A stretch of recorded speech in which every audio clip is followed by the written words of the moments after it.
le Rwanda est une équipe enthousiaste. Ça, c'est un.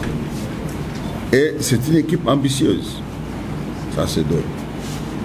Parce que l'équipe a bénéficié de tous les moyens, je vous dis tous les moyens, pour faire une préparation idoine.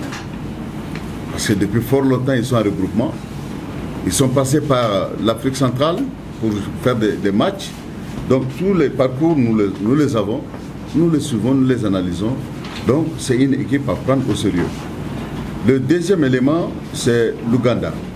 L'Ouganda, c'est une équipe redoutable, ça a toujours été une équipe redoutable.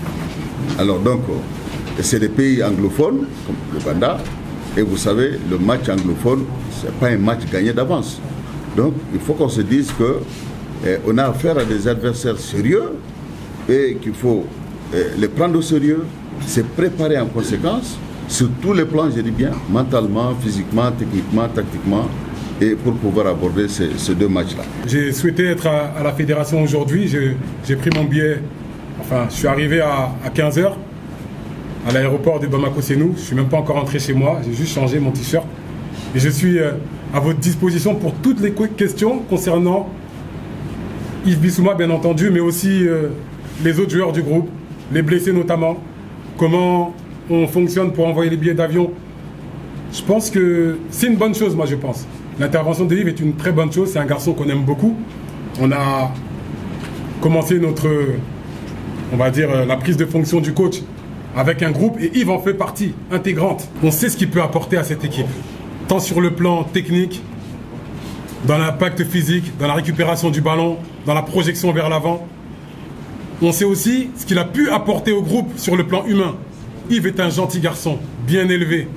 J'ai même eu la chance de rencontrer son père ici à Bamako. C'est un garçon très bien élevé, Yves. On avait un match décisif contre le Gabon. Il était convoqué. Ce match était décisif parce qu'en cas de victoire, on était qualifié pour la CAN. Et malheureusement, Yves n'a pas pu participer à ce match malgré la convocation qui lui a été envoyée. Ça fait au moins 3 ans qu'il n'est pas là et que l'équipe joue. Donc, c'est pas. Parce que vous savez, s'il est là, ça va faire un apport de plus. S'il n'est pas là, ceux qui sont là, il faut les considérer. Et c'est ce que nous avons toujours fait. Nous sommes un peuple uni pour un seul but. Moussa Marega, il était convenu entre nous que sincèrement, il va reprendre le chemin de la sélection nationale. Donc, il était dans la liste.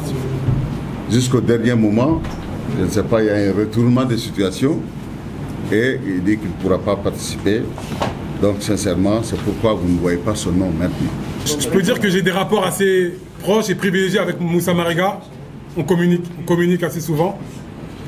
Et depuis la CAN 2019, il n'a pu répondre à aucune sélection. Il n'a jamais vraiment dit clairement pourquoi.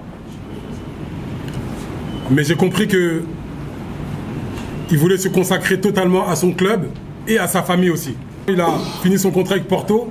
Il a donné son accord pour revenir en sélection. Il était convenu qu'il soit là pour les éliminatoires de la Coupe du Monde. 2 semaines avant, 2 ou 3 semaines avant, son agent m'appelle pour me dire qu'il ne peut plus venir, il ne veut plus venir en sélection, qu'il va se consacrer à son nouveau club qui est Al Hilal.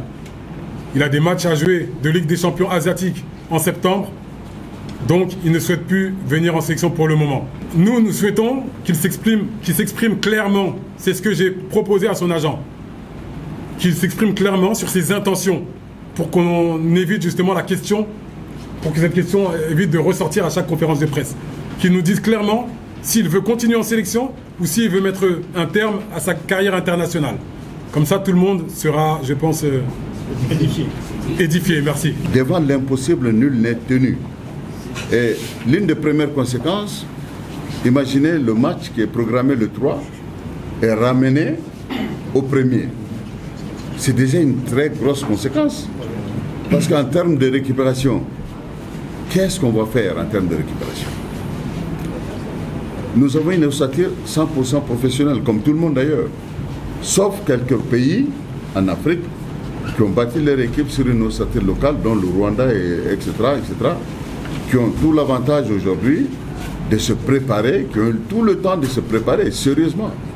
Bon, nous, on n'aura qu'un jour, je ne dirais pas d'entraînement, mais normalement c'est un jour de repos. Parce que les gars qui jouent dimanche, ils se mettent dans l'avion, ils viennent le 30, normalement le 31, ça doit être réservé à un jour de décrassage. C'est tout à fait naturel ça, ça y va de soi.